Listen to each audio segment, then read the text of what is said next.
So long as men can breathe, or eyes can see, so long lives this, and this gives life to thee. Guess the sonnet?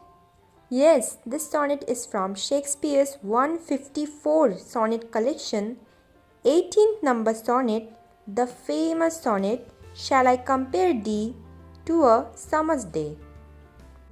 Hi guys, so today we are going to analyze this sonnet. So let's start. Shall I compare thee to a summer's day? Thou art more lovely and more temperate. Poet compares his beloved to a summer's day. As we know the importance of summer in England, it comes for 3 to 4 months and is considered to be the hottest days. Most of the year they face chilly weather, snowfall, but because summer is beautiful, hottest, warmest, everything starts blooming. Poet compares this season to his lover as well as to the season summer. Summer always has been a great relief from the long winter. It induces the flourishing of greenery, flowers, and sweet fragrance of nature. Thus, by comparing the summer with his lover, the speaker attains to have a rebirth from the coldness. Rough winds do shake the darling buds of May, and summer's lease hath all too short a day.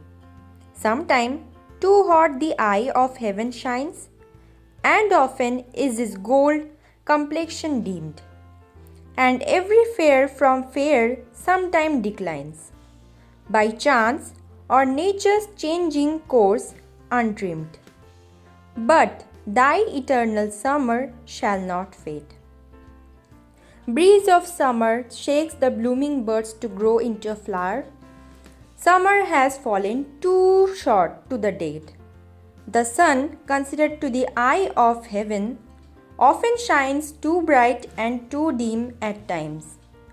And the summer is fleeting from the date, and it leads to the scorching days of August. Nature keeps changing in due course of time, but what does not change is speaker's lover's beauty. Lasts longer, unlike the nature's changing phenomenon.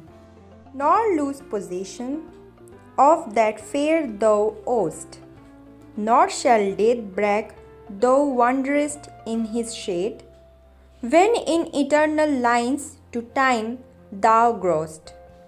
So long as men can breathe, or eyes can see, so long lives this, and this gives life to thee. The speaker in these lines convey to his lover that he or she will never lose possession or the beauty they bear. The lover will never look old, never will lose the beauty, the charm, even they are on the edge of their death.